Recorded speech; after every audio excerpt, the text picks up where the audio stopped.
where the Redwood City, when my brother was managing 10 units motel, and that had the unit that where he lived and stayed.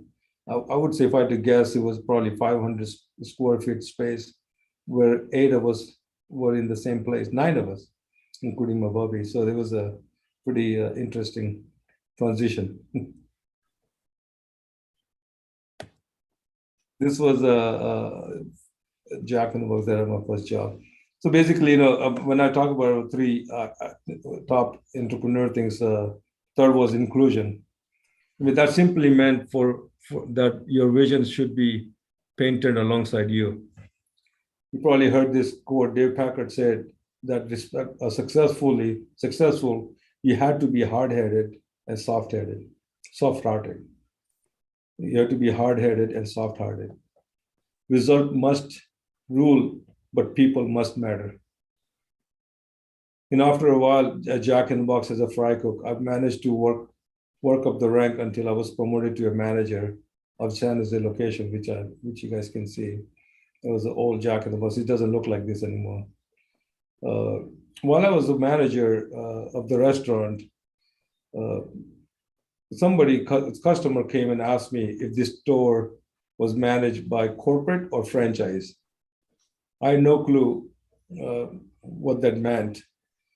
So at that point, I had, kind of went back and tried to understand what that really actually meant.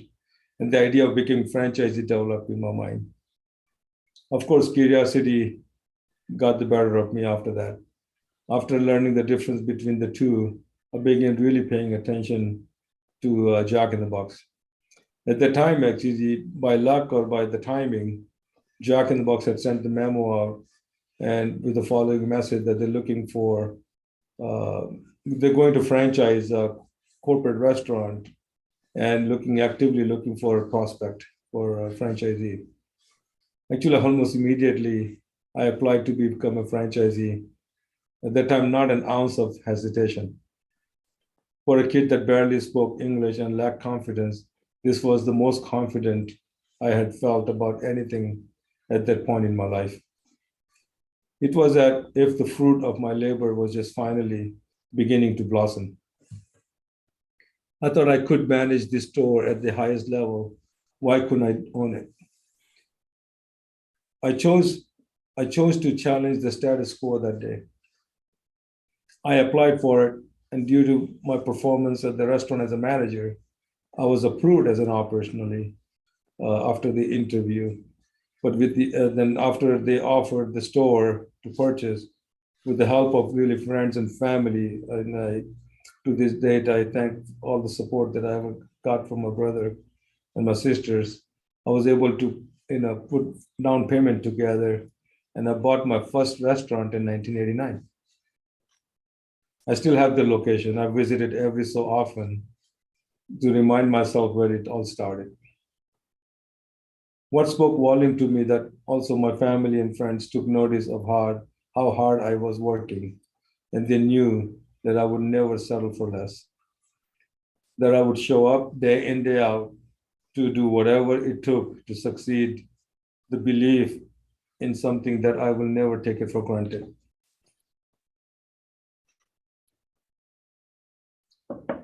Now, actually, the Yadav Enterprise started at the time. It was, the name was created after a while, but always due to desire to do more than I was doing before.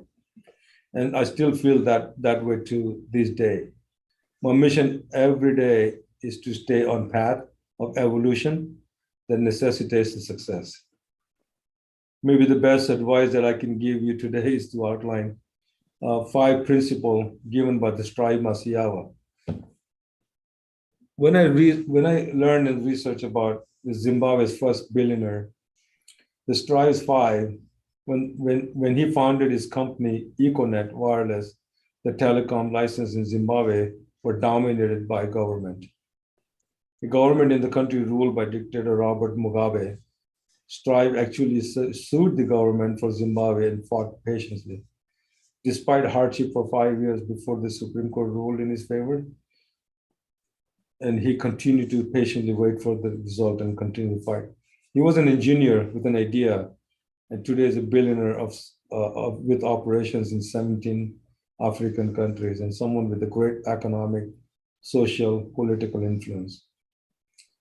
Here are the five principles he shared with Forbes magazine, which really, without learning those, it fits the philosophy that I adopted, knowing or unknowingly. So always find a unique need and fill it. I think odds of any of us becoming the next Google, Facebook, and Twitters are remote. That does not mean one amongst you will not invent something that makes you instantly great. I want to share with you that when I look back over 3 decades and across many franchises and 4 or 5 brands, that major brands that I own, I always look for an edge. For someone, it is an acquisition. For others, it is combination. For me, it was both. That resulted in consolidation as a majority owner in my many brands. And I can tell you, if you don't want advice, take it from Shaquille O'Neal, who says that same thing. To be an influencer in franchise world, you need a seat at the table. That comes when you are consolidating your businesses so others see your name more than once in everything they evaluate. Second was be relentless. Zig Ziglar, who was a really great coach and has taught many speakers, said that life is tough, but if you are tough on yourself, life will be infinitely easier on you. It is a good thing to not to take yourself too seriously, but always take your work seriously. Third was don't give up. I know it sounds like cliche, but remember that it's never too late to start, but it's always too early to quit. I never let any fear hold me back. In my journey, I had many moments where I felt like giving up after a challenge. I give you an example. In 2003, I grew my business too fast.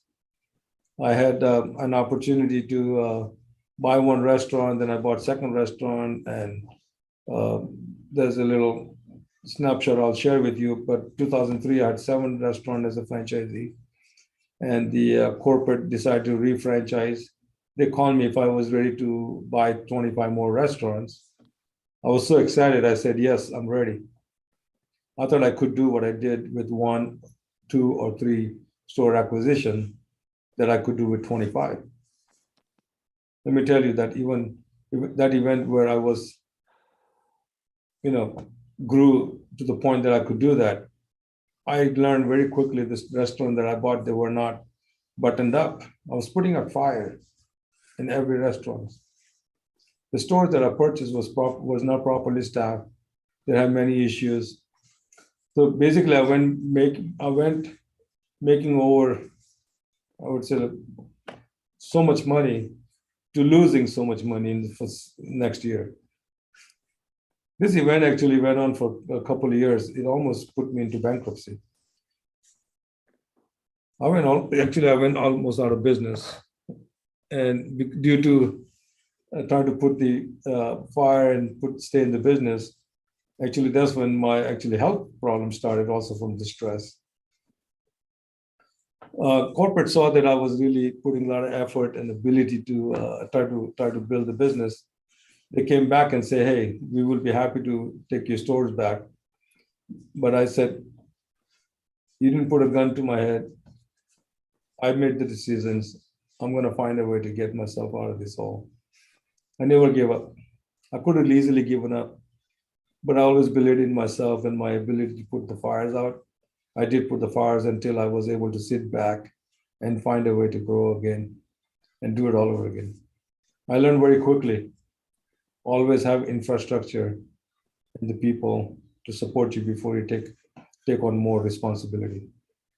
Learn very quickly at the time, leveraging yourself, right, was the most important things in order for you to consistently be successful economically.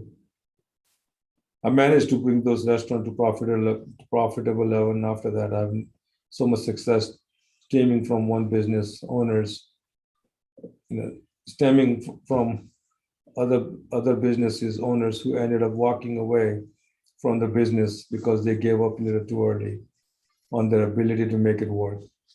So that was really my recipe to success. I had many successes from those transactions where I bought them out and turned the business around with hard work and kept them running. The path of least resistance is rarely the most productive.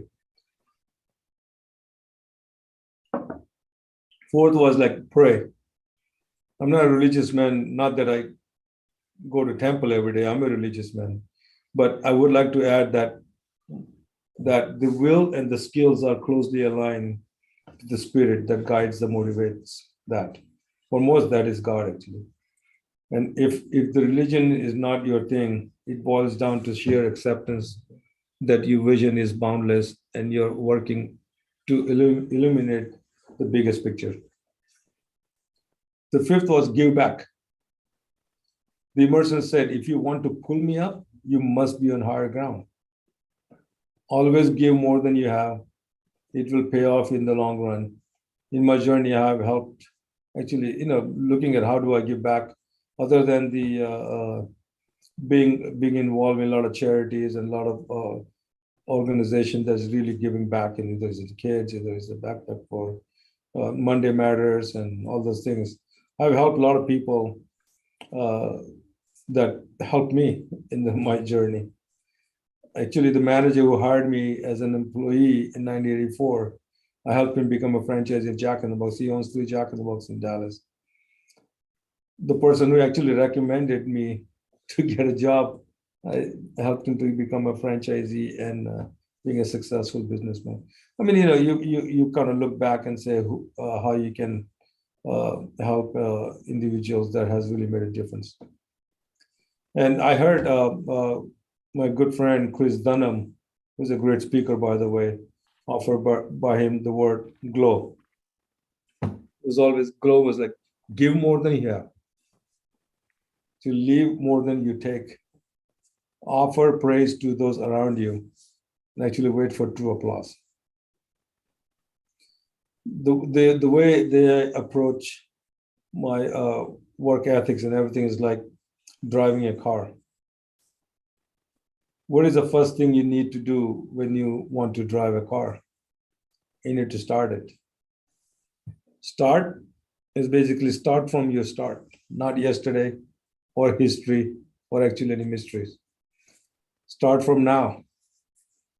In the early 1990s, the industry was changing and every organization was rebranding themselves.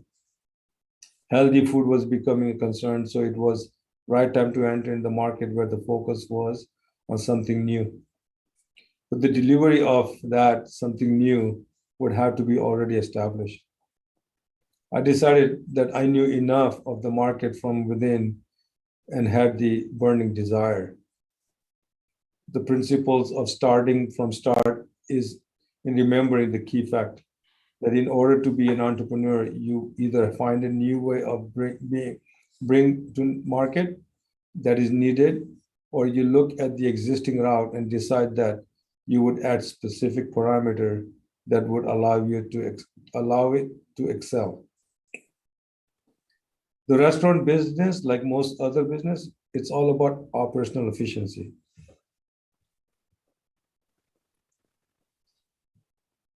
I even remember that after I applied for franchise and I was approved, I had a regional manager showed up and tried to encourage me to not to go franchise, but discouraging me in a way, saying it's risky. You have a great job. I'm going to promote you to district manager. I'll give you a raise. You're taking a big risk becoming a franchisee. Actually, I smiled and said to him, "Thank you. I will take your raise, but I'm still going to franchise." That actually gave me more strength about my ability to start. Second is shift. An adjustment needed from status quo. To keep with the times and the above mentioned need, I decided that there would be there would have to be a marked difference between calculated risk and outright gamble. A calculated risk weighs the pros and cons so that you know of downsides. In the shifting phase, you need to know what would you be comfortable sacrificing. As a gamble, of course, can pay off, but in gambling, the percentage of losers outweighs the percentage of winners by a ratio of 99 to 1. Just look at Vegas if you don't believe me. If we gamble, be prepared for the house to win, actually. Third is steer. It will never be straight line, we know that. Many twists and turns, no difference in the business. After buying my second restaurant in 1991, unfortunately, Jack in the Box restaurant had an E. coli breakthrough begin out of Seattle, and it was just devastating. I bought my first two restaurants, and I'm all excited. Second restaurant I bought in December of 91 and 92 January. We hear the news that Jack in the Box had an E. coli breakthrough, which actually was really bad. It was kind of tainted meat. Those of you, if you remember, it actually got a lot of people sick. And, unfortunately, one of the young girls also passed from eating the tainted beef. Not Jack in the Box fault, but the distributor had delivered the bad product. As a brand, the whole brand at that time was down like 50% for the year, 45, 50%. It was hit hard. But I was determined to do all that I could do to facilitate my success. In start feeling bad, I didn't want to be stagnant. And I don't want to feel bad about it, the situation. So I began to do things that no one ever did. I started delivering the food to customers within the 5 miles of my restaurants. Actually, I can say that I invented the QSR delivery service back in 92. I would set up a special day of the burger of the day. I found a way to be creative and market location. I went to people, businesses around, reminding them that I'm the same restaurant that you have trusted. I'm still, whatever happened, it was an isolated incident. Started to build the trust. I didn't get stagnant on just feeling bad about it. That's a principle I have adopted in the years since, I kept the main thing as the main thing. In business, you react, you assume everything is critical. In reality, you need to respond, so you give yourself time to evaluate. Reaction is usually immediate and emotional.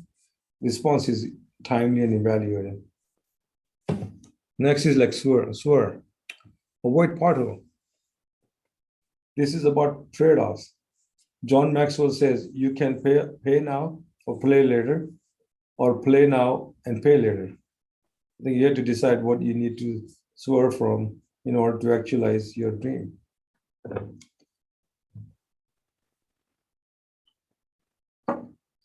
Entrepreneurship requires and demands avoiding things that do not matter.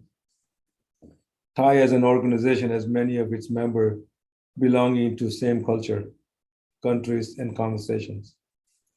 I decided early on the success to me would come more through integrations and less from irritation.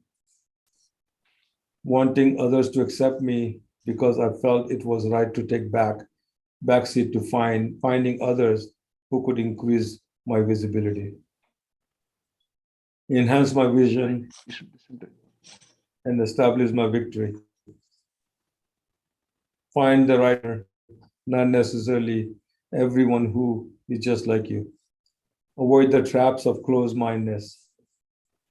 Last thing when driving is stop. Know when to say when. It's very easy for as an entrepreneur to continue to push something and continue to fight for something that is not giving you the result. In each category of existing, there comes a time to know when to say stop. Probably heard this before. Kenny Rogers' most popular line was, "You need to know when to say You need to know when to hold them, when to fold them, and when to walk away. I guess we're sticking with the Vegas theme here, but there's no difference in the business as well. Look, to wrap this up, I would like to turn this around to you all.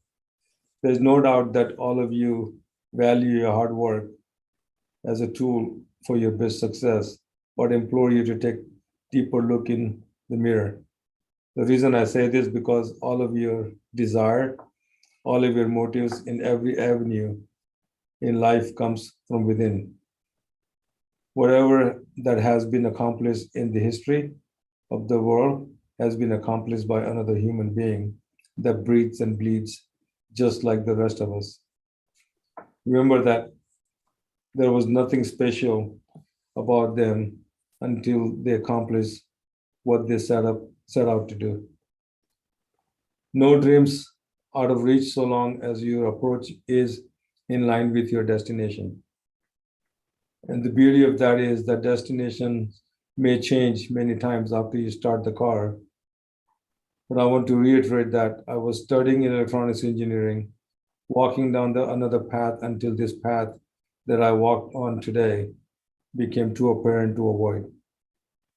Evaluation is part of your path. Believe that. I would not have this without the others. I guess trust in yourself, trust in your process. It will differ for everyone, but one constant is believe in yourself in the face of challenge. That strong diamonds are forged under the hardest pressure. I forgot to kind of show that a couple of slides here. You'll see this luck. Luck to me has been labor under correct knowledge. It's always been that you keep working hard. Actually, I should have put my name, was not said by Thomas Jefferson. You work hard, do the right thing, and you'll find the success and you'll be more luckier. This is Jack in the Box, this is Dennis, and this is my family. Of course, I've got 3 beautiful kids, married for 32 years, and that's my daughter-in-law, who's just my son just got married. So it is. Thank you. So I hope this short information has helped you anyway. Thank you. Thank you, Anil. Thank you so much. Amazing story. Obviously there are a number of questions from the attendees. Let me start with one. I'm starting. Do you want to stop sharing your screen? So also. Let me do that. Okay, great. So thank you so much. Really amazing story. By the way, even people who had attendees, Neha was telling earlier that they had sent messages thanking you that we are hosting this story. Have you shared your journey and how they have been so helped by you? So kudos to you for not only just being yourself, but helping others become successful entrepreneurs. Even there are some in the question Q&A side also will be coming through.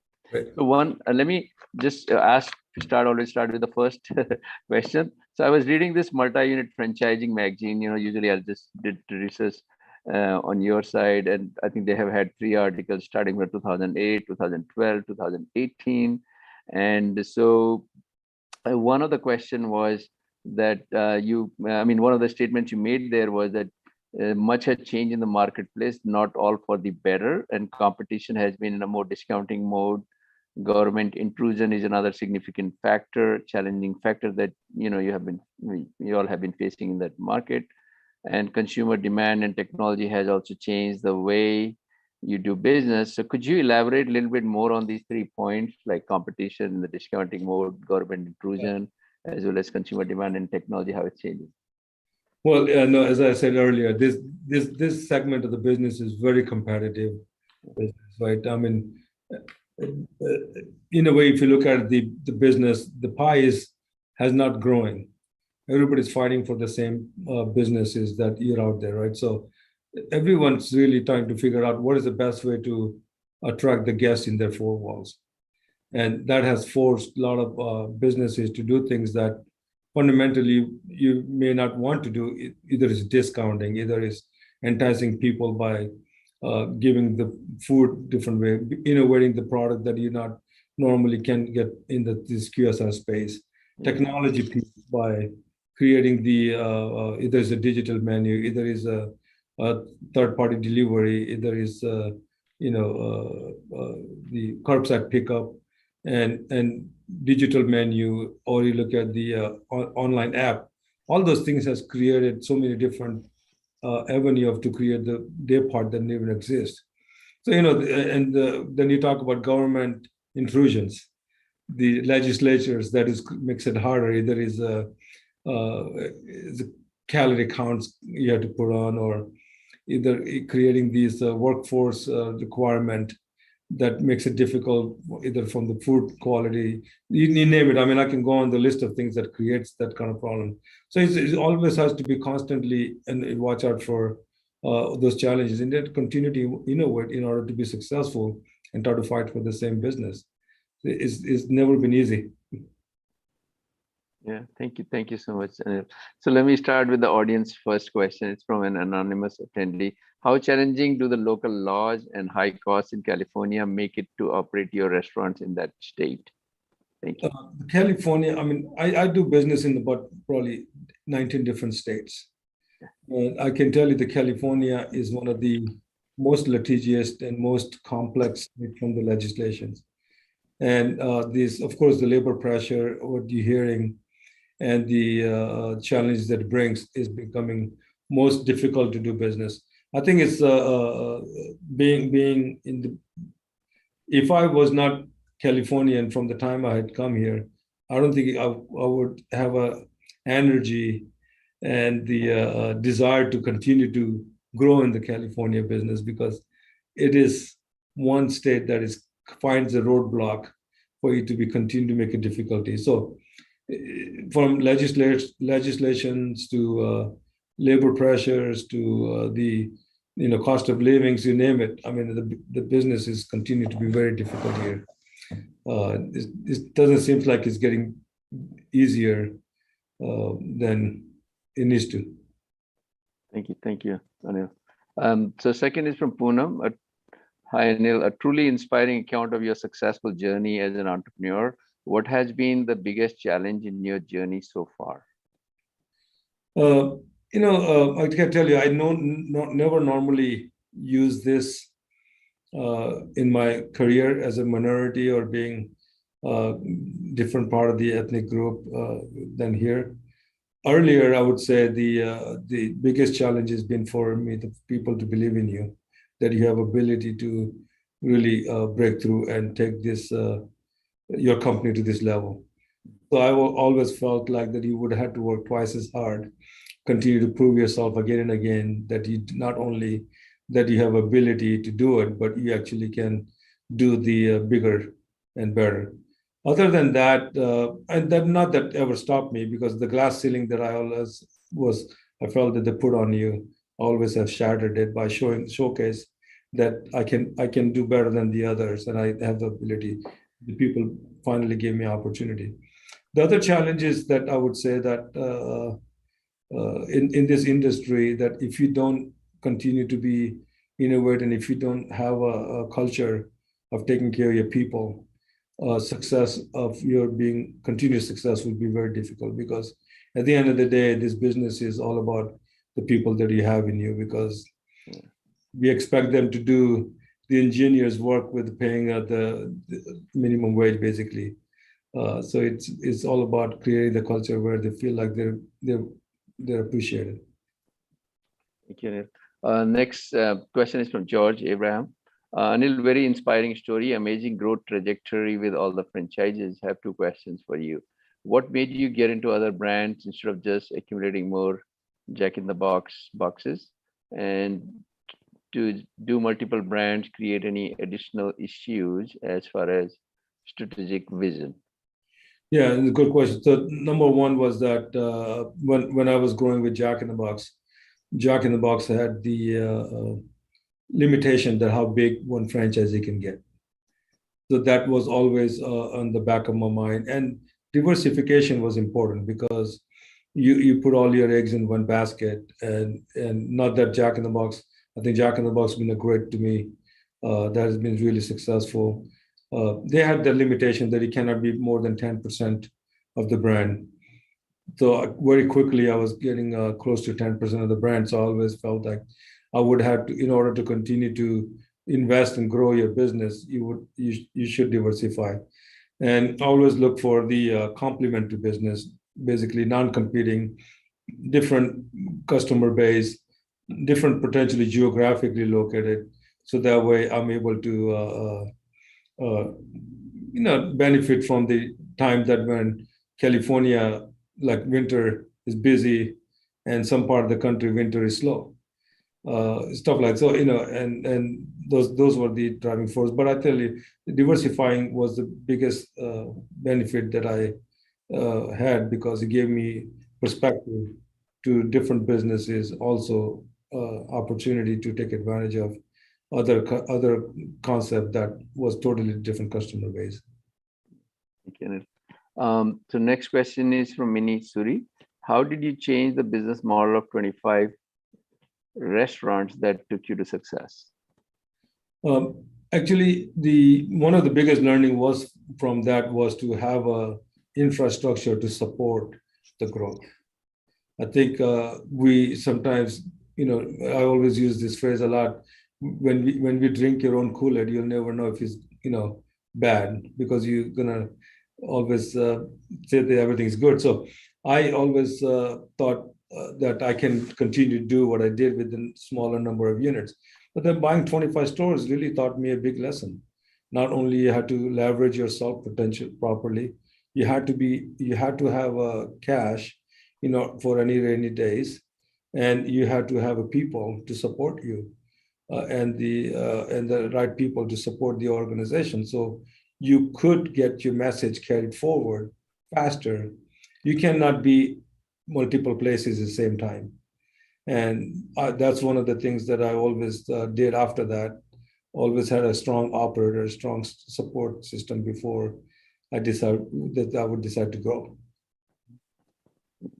One question I wanted to ask you in the middle of, there are a number of questions, by the way, thinking there. So we might go a little over. So obviously, I'll ask you at that point if you would be able to answer those also. So question, mostly in the restaurant business, if like in the typical technology companies, entrepreneurs we host, obviously the rounds are either they will bootstrap it or they will get angel funding, then they go to the VC funding that route, right? I know, so you had mentioned earlier when you're talking about your journey, that early ones you got help from your family, etc. But in order to, how does the funding process when you start growing more and more, is it more like bank loans? Because obviously they're against the fixed assets you have, or how does, maybe you can elaborate a little bit more for the audience who want to get into the non-tech entrepreneurship, and I'm sure there are a lot of them who want to diversify as well. Yeah. So basically, these restaurants are financed through cash flow. When you buy these businesses and you even pay $1 million for location, you really don't have any assets other than your equipment and the leasehold. And so there's a lender that specializes in this field. So they basically look at your cash flow and trajectory.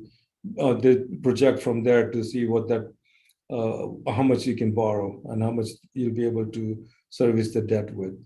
So in my case, that when I bought my first restaurant, for example, it was doing $850,000 annual revenue. Within a year and a half, I took that restaurant doing $2.2 million by taking it to the guest. So when I bought the restaurant, it had a certain cash flow EBITDA, but by the time that year and a half, I quadrupled the margin.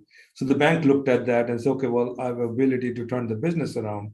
So when I went to look for the second restaurant financing, so I was able to do it for, like, for example, 10% cash down some cases. But typically, the value, you're able to finance those businesses with 20 to 25% cash down.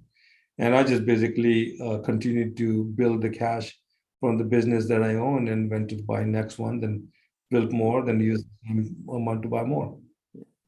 So, but there wasn't anything like a equity investment from private equity or anything, or later on you got into that? No, not for me. No, the private equity investment was used only when we bought the TiE brand back in 90. Got it. I was fortunate enough to build the equity within my own businesses so I could leverage my existing infrastructure to get more funding to do more things. Yes. Typically, look, I mean, if you do it right, you will see 20 to 50% cash on cash return in your business. So if you can do it properly and discipline yourself and make the right operational, decisions, you're able to recognize that. I mean, in my case, I mean, from $850,000 per store, I mean, we projecting to hit $1 billion for our company this year. Right. So and so you're able to showcase that growth. The bank believes in you. Basically. Yeah, no, and also because in that one of the articles I had read, you had done 625 million in revenue in 2018. So I had a question during the pandemic in the early on, did you see some hit into that, or how does that, and then obviously now looks like grown it back to almost billion. Yeah, well, the pandemic definitely was very devastated from any angle you look at it. But the few segment was hit hard than the others.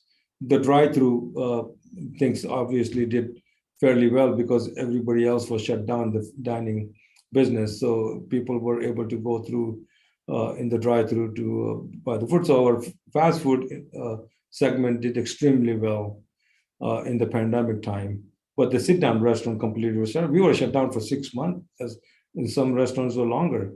So 2020 was an anomaly that is miracle that we had able to find a way to survive, and because of our, we were able to make it through because our balance sheets and the leverage was right, and a lot of banks worked with us. A lot of lenders not only gave us a deferred payment, but even landlords were deferring the rents because of the long-term relationships and everything else. So help of all those people around us helped made us through. Then now, after we all know that, and you can see the IT industry as a flourish in this pandemic time because of the shifting the mindset of how people working from home and all these things. And so you guys know the story from that angle, how successful that's been.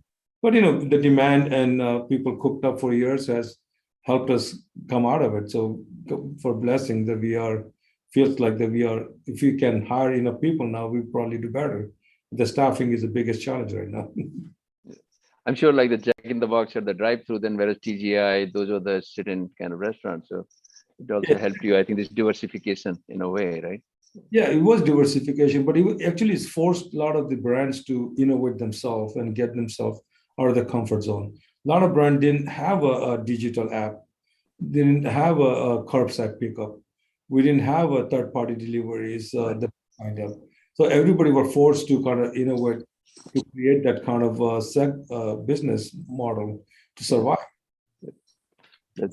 Thank you for sharing. So next question from Bradley in the ranch. How did you handle such phenomenal success as an entrepreneur and still remain so humble as a human being and still remain shy?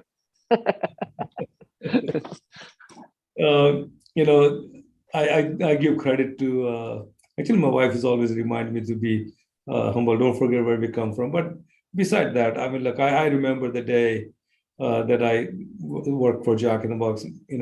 I remember first day I went back home crying because I had to wash dishes, clean toilet, and the things. And my mom was almost saying, "Why you had to go to work? Don't go to work." So I remember those days. I remember picking up the brooms and being in trenches. I don't think I forgot. I mean, we still live in the same mindset. I mean, so I don't know. It just built in me that I don't take things for granted, and I think people matters to me a lot. And my success is not come just from me hard working. It's the people that are around me. They have really taken care of me, and I'm really blessed to have those individuals who cares and really makes my life easy. I have people working for me since the day I bought first restaurant in 1989. I still have those people around me, and 10-year group that I have is I'm very blessed. Thank you. The next question is from Aubrey. Amazing and inspiring life story, Anil. Thank you. What was a major point or incident in your entrepreneurship life when you almost gave up? What made you press up in your journey forward? Please share those crucial moments, decisions, and efforts made to overcome the obstacles. Yeah. See, the biggest scare that I had when I was going through those financial, economic challenges when I grew too fast, I would say, Unfortunately, I developed the health issue at that time too because of going through all this. I think the blood pressure, you can think about all those things that creates the stress that started with me. Uh, I sat down and said, look, I mean, I'm still young. I mean, maybe I can start all over again and just kind of walk away. But I never thought that it was not in my bone to give up. I think with the support that I got from family, support from the people that was around me at the time, that kept me going. I said, I can do that because I've done it before. I can do it again. And I can also credit Jack in the Box at the time when they saw the effort that I was putting in and I was not giving up. They actually helped me sell another 6 or 7 profitable restaurants at a decent price. So I was able to blend all that success and then really fought it out. And I was giving up was not an option. It was never in my mind that came. So I don't even know how to answer that. Yeah. So that's one thing good, I think, about all immigrant entrepreneurs. There is no looking back. You're in it. You better keep going. Right. One thinks about it, like 32 years of success. And when you look at your growth trajectory, right, you always hear about that what goes up comes down.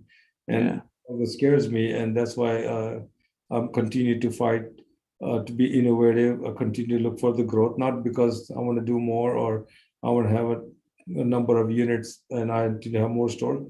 I always believe that if you stagnate yourself, you go backward because now you're getting yourself comfortable. You're okay to make dollar. 90 cents becomes you're still okay. 85 becomes then you're still okay. Then next thing you know, that you're figuring out how can I stop this sliding scale. Yeah. I always wanted to be continue to be in growth mode, so I'm continue to be innovative. Thank you, Anil, for sharing that. So next is from Dharmesh. I'm one of them, my who Anil helped me where I'm today with 11 stores as a Jack in the Box franchisee. I always look up to him and try to apply what I have learned from him in past 15 years. I just want to thank you, Anil, in front of everyone for what he has done for me and changed my life and family. So it's positive and gratitude to you. And next is with another anonymous attendee. With so many restaurants, I assume you had to recruit investors to help you build restaurants. I think we asked a little bit, but how did you get investors to believe in you? If you want to elaborate a little more.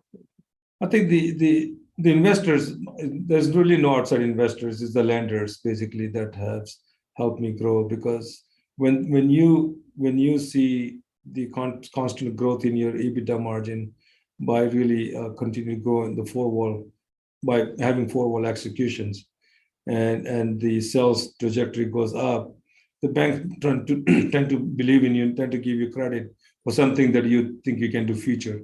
Because it's all about making them understand that the efficiency that it can bring after you buy this business or you build this business. And if they've seen your track record that you've done it, they tend to give you credit. So that's been my blessing that I've been able to keep the promises and keep the trajectory as I promised in that, and they have never said no. I mean, I've been blessed to have the lenders that are around me to give me more money than I need. Yeah. Thank you. And Jayashree, next question from Jayashree. Huge congratulations to you, Anil, for achieving so much at young age. So proud of you. With recognition, success, and fame comes responsibility, and responsibilities bring stress. How do you deal with everyday challenges and stress? The question or compliment? No, how do you deal with everyday challenges and stress? I guess the question at the end. First was compliment, now the question or the wisdom from you. I think, like I said, this I refuse to do business from irritations, right? I don't let things irritate me. There's so many challenges comes, and one thing I know that I've learned over the years that the problems will always be there, and there's always another day tomorrow, the next day to solve it, and try not to let get to me in a way. I really start from every day as a new day. I could be sleeping very tired and demoralized, but when I wake up, I put my foot on the carpet. I feel like I'm energized again and start all over again. So it's the nature that is built over. I've seen so much that I try not to let things get to me. Just deal with it. Thank you. So, Anil, we already are 1 minute past 7, but do you have time? Because there are still number of questions for another 10 minutes or 5 minutes. Yeah, sure. Okay, sounds good. So next question from Jagdish, again related to, I think, kind of well-being. As busy as you may be, how do you manage adequate sleeping hours? How do I manage my sleeping hours? How about Yeah, when I sleep? adequate sleeping hours, not Yeah, just sleep. at least when I sleep because I had to be. Uh, I've been told before that, man, you need to, sleep kind of quietly because when you go into deep sleep, that is sleep.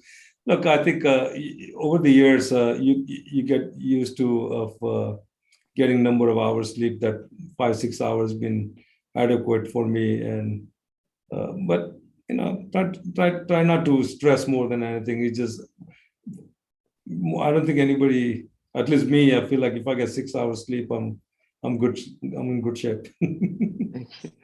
So next is from Rafi, just amazing. So I guess expressing your, amazing entrepreneurial journey.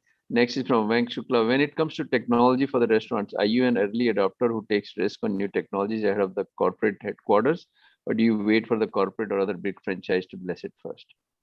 No, that's really good. I'm being a largest franchisee in each brand that I am, plus being a franchisor, so I'm always finding a way to be first in many things because having exposure to see what other are doing. So I'm usually an early adapter, at least, or I'm the one that usually go to the corporate Yeah. franchisor to head. Let's adapt that.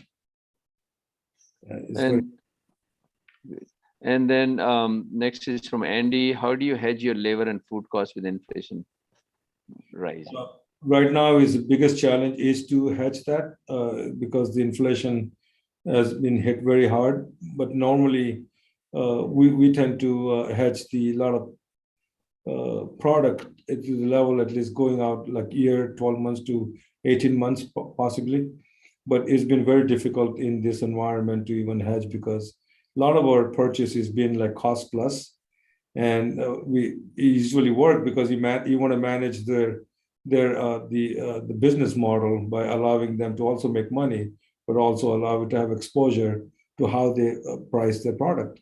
In this environment where the cost of labors, the gas price, and the all those things elements that impacts you, your profitability, so now it's all being passed through. So you could see the inflation has really impacted very hard. And I'm sure you guys seeing the price in the grocery stores and gas stations and restaurant. We can't keep up with the price increases with inflation. It's really eaten up the margins pretty drastically since pandemic. The next question with Dr. Ramesh Jolly. This is tremendous success. I think you already answered the question, how easy it was to raise capital for this growth.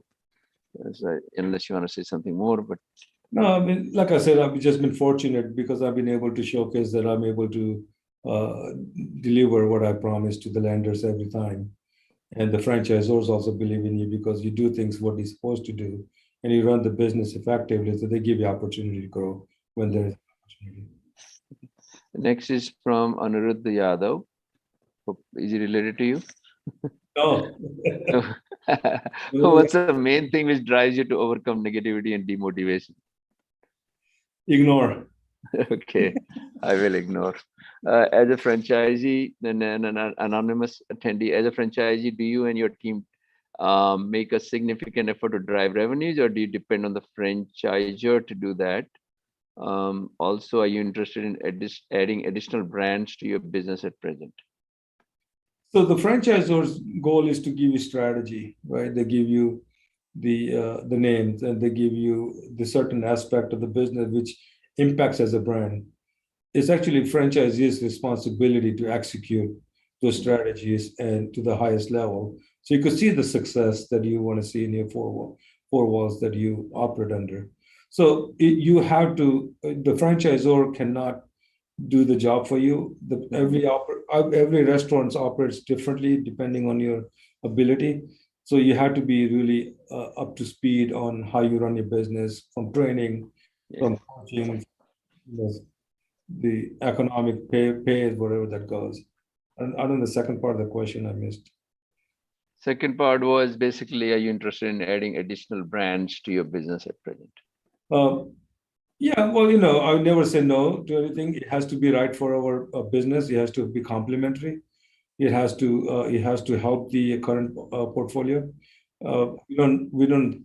I never grown sake of growing. I mean, I get the pitch to buy the restaurant every day, and it has to be right for us, and it's the right structure.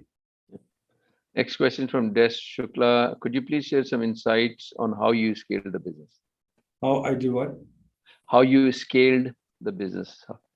I think, How did yeah, similar. I mean, basically, I've been always in a growth mode. And when you're in growth mode, you always have a bench and the people with you to take more responsibility. And the opportunity comes, and we just scale it based on it's repeating the same thing, doing over and over. So we basically buy, then increase the cash flow from that and leverage that to the next things like you mentioned earlier, right? Yeah, but usually, look, you buy the business based on the cash flow. So when you Right. go into the existing business, you know what the EBITDA they were running. Now you have to see, can you Improve. improve that EBITDA? Can you bring the efficiency from your current infrastructure to take down some costs? And with being in the business so long, you tend to kind of get that sense. Feel. So you're able to recognize those very quickly. Great. Yeah. Next question. I want to be cost about your time. So as Yogi Chug, you have diversified immensely. Congratulations with your phenomenal success. What are your plans for the future as the franchise building evolves in the future? I mean, the trends in your franchising industry, I guess. Well, I think I'm entered in the franchisor world right now. I own the brand. I'm the franchisor of Taco Cabana, Right. franchise of TGIF, and I'm a franchisee of some major legacy brand that has been successful. And we're going to continue to grow where we can, and we're going to franchise the restaurant that we have as a franchisor and grow from the franchise world. The way I grew for my brand, I'm hoping that other franchisees can do the same for my brand that I own. Next question, Anil, is from Gulshan Bajaj. Anil, it's a blessing to have you around, brother. I wish you all the best. It's not a question. I'm wishing you all the best in the future also. Skip is the next one. He obviously has worked for many leaders. Working for you is a pleasure, and thank you again for all the gratitude to you for lots of these wonderful folks. Angel Lopez, next question is again same thing.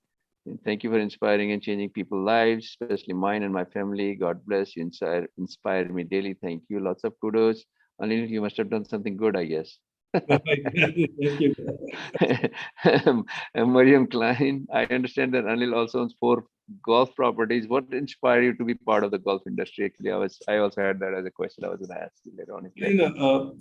It's always looking for diversifications. And when I had an opportunity to buy the first golf course resort in San Diego area, it was just by, they were struggling. They were going through a lot of hardship because of the golf industry and the restaurant industry and basically they didn't put money back. So I was able to I bought that from auction, basically from bankruptcy. And I really thought the restaurant was the easiest part for me.